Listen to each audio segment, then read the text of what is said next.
Here's what happened across the U.S. in the past hour, all in 60 seconds. The Justice Department charged Anthony James Kazmierczak after prosecutors say he sprayed Representative Ilhan Omar with a syringe during a Minneapolis town hall.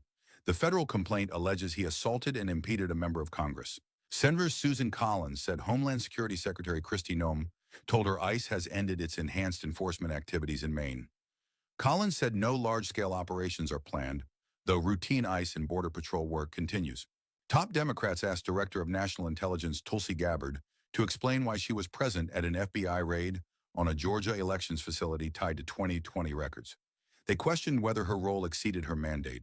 Federal prosecutors in Minneapolis are in turmoil over Justice Department handling of investigations into fatal shootings by immigration officers, sources said. Some prosecutors have resigned or threatened to quit as leadership sidelines local staff. 4 people were shot in Mount Airy, North Carolina, and 2 have died, authorities said. Investigators with the Sheriff's Office and the State Bureau are collecting evidence and have not released a motive. President Trump signed an order to allow tariffs on countries that supply oil to Cuba, escalating U.S. pressure on Havana. Officials and analysts warned it could deepen fuel shortages and heighten regional tensions. President Trump said he plans to speak with Iran and hopes the U.S. won't need to take military action. He repeated that powerful U.S. ships are moving toward the region as pressure builds. Border Czar Tom Homan said a shift in strategy could draw down federal agents in Minneapolis after recent violence and protests. He said the pullback depends on cooperation from state and local leaders and reduced interference. Here's what happened across the U.S. in the past hour, all in 60 seconds.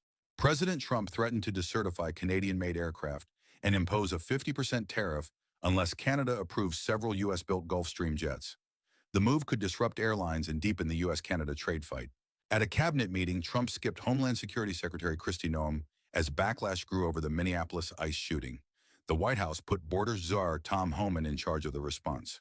House Democratic leader Hakeem Jeffries said Democrats will start impeachment proceedings against Homeland Security Secretary Kristi Noem if President Trump doesn't fire her. The threat escalates pressure on DHS amid the Minnesota crackdown. President Trump said Vladimir Putin agreed to pause strikes on Kyiv and other Ukrainian cities for a week during extreme cold. U.S.-led talks are set to resume soon, with major territorial disputes unresolved. Senator Amy Klobuchar launched her run for Minnesota governor after Gov. Tim Walz said he won't seek another term. She highlighted public safety in opposition to federal immigration tactics. A Congressional Budget Office estimate says troop deployments ordered to several U.S. cities cost about $496 million in 2025. Keeping forces at late December levels could run roughly $93 million per month. The Senate struck a deal to pass a 2-week DHS stopgap, while advancing 5 bills to fund most of government through September. A shutdown could still begin this weekend if the House can't act. President Trump signed an executive order creating the White House Great American Recovery Initiative to coordinate federal action on drug addiction. The group will guide grants and programs for prevention, treatment, recovery, and reentry. Here's what happened across the U.S. in the past hour, all in 60 seconds.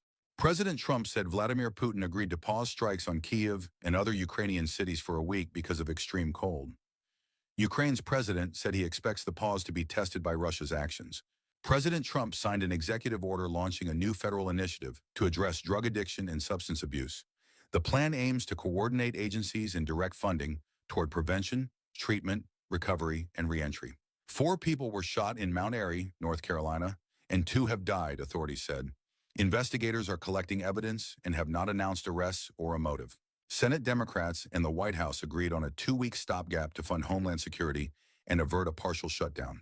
The deal buys time to negotiate new guardrails for ICE as protests and scrutiny intensify. Border Czar Tom Homan said the administration has reached agreements that could draw down federal agents in Minneapolis.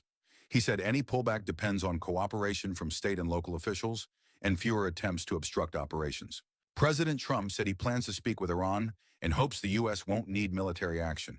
He pointed to U.S. naval forces moving toward the region as pressure builds on Tehran to negotiate. Senator Amy Klobuchar launched her campaign for Minnesota governor after Gov. Tim Walz said he won't seek another term.